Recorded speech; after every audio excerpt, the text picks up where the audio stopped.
청취자 여러분 안녕하세요. 오늘은 스승의 날을 계기로 발표된 주요 정치인 세 분이죠. 이재명, 김문수, 이준석 후보의 교육 관련 제안들을 좀 자세히 들여다볼까 합니다. 네, 안녕하세요. 파이낸셜 뉴스 기사를 토대로 각 후보가 어떤 그림을 그리고 있는지, 특히 요즘 정말 뜨거운 감자인 이 교권 문제에 대해서는 어떤 입장인지 한번 깊이 파헤쳐 보겠습니다. 네, 이게 흥미로운 게요. 세 후보 모두 어쨌든 목표는 비슷해요. 교사, 학생, 학부모 모두가 좀 만족할 수 있는 교육 환경, 이걸 만들겠다는 건데. 그렇죠. 방향은 같은데 방법이 다르겠죠? 맞습니다.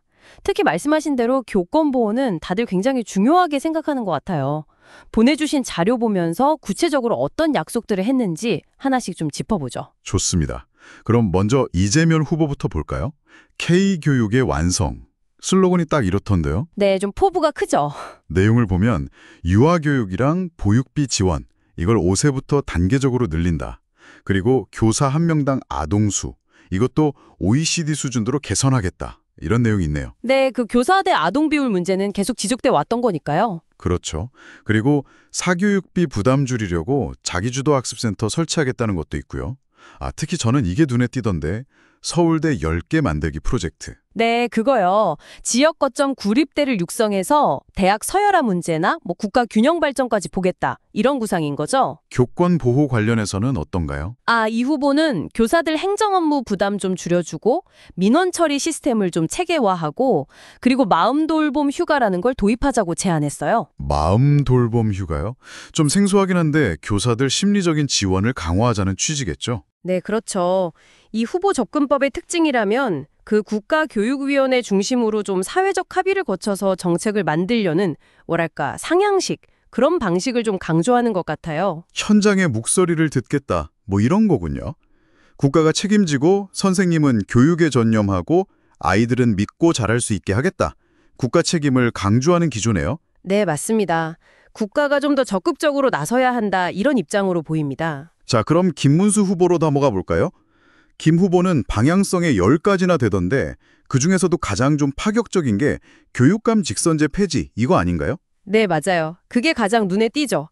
아예 시도지사랑 같이 러닝레이트로 나오거나 아니면 임명제로 바꾸자 이런 주장이니까요. 이건 정말 교육계에 큰 변화를 가져올 수 있는 사안인데요. 그렇죠.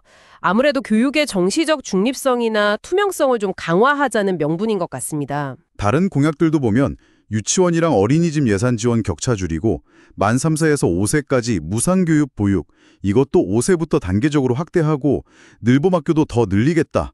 이런 내용들이 있네요. 네, 그 늘봄학교는 방학 중 운영시간 연장까지 포함해서요. 교사들 관련해서는 행정 업무 총량제, 그러니까 업무 총량을 정해놓고 그 이상은 못하게 막겠다. 이런 거랑 총량제. 네, 그리고 국가 차원에서 법적 소송 지원해주겠다. 이런 약속도 했어요. 소송 지원도 중요하죠.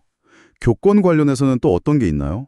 김 후보는 교사가 아동학대로 신고됐을 때 교육감이 먼저 의견을 내서 이게 좀 부당하다 싶으면 불송치될 수 있도록 제도를 바꾸겠다는 구체적인 방안을 제시했어요.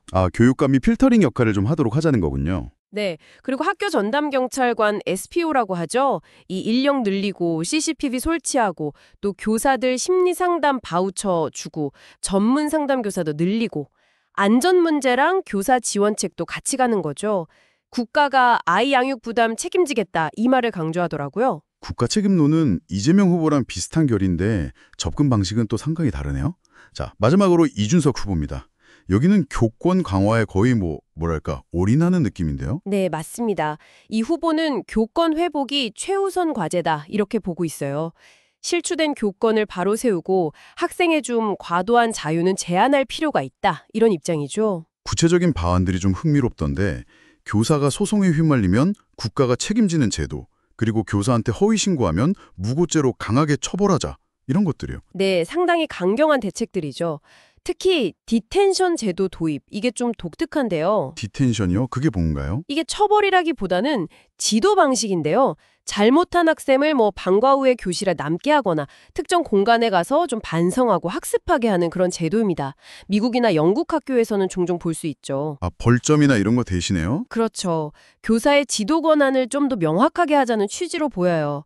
이 후보는 학부모의 과도한 민원이나 아동학대 신고 남용 이런 문제도 심각하다고 보고 있거든요. 그래서 변호사 지원 이야기도 나온 거죠? 네, 교육지원청 소속 변호사가 아예 교사 관련 소송을 전담하도록 시스템을 만들자 이렇게 제안했어요. 교사 개인이 소송 때문에 너무 힘들어지는 걸 막아보겠다는 의도죠. 들어보니 세 후보 모두 교권 보호가 중요하다는 데는 공감하는데 해법은 정말 제각각이네요. 교육감 선출 방식을 바꾸자는 이야기부터 디텐션 같은 새로운 제도 도입까지. 근데 접근 방식에 뚜렷한 차이가 보입니다. 오늘 이렇게 스승의 날에 나온 세 후보의 교육 관련 제안들, 핵심 내용들을 쭉 훑어봤는데요.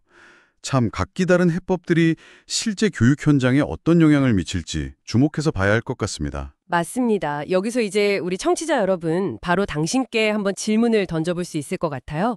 결국 이 교사의 권위를 세우는 것과 또 교육 시스템을 관리하는 것, 이 사이에서 어떤 균형이 필요하다고 생각하시나요? 정말 어려운 질문인데요. 학생들이 정말 효과적으로 배우고 또 교사들은 어떤 부당한 압력이나 두려움 없이 가르칠 수 있는 환경, 이걸 만들기 위해서 오늘 나온 이 서로 다른 제안들이 교실이라는 그 일상적인 현실에 구체적으로 어떤 변화를 가져올 수 있을지 당신의 생각은 어떠신지 한번 고민해 보시면 좋겠습니다.